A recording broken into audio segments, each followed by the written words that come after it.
So this is to show you just how easy it is to get this third light off the stand in the back, so you can clean behind it and give you a little bit more room to work. So all you're going to do is lift up the back edge. It's going to go pop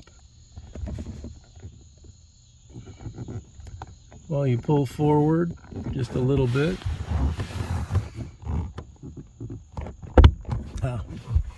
Front edge first, sorry. Back edge out. There's your disconnect. You can just disconnect it from there. Put it back in. You're going to do the same thing. Connect up the back edge. Make sure you get this thing out of the way.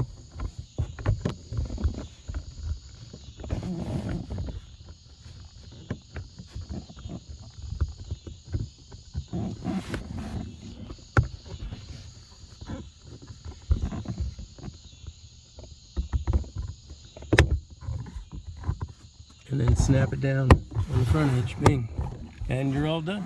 That's it.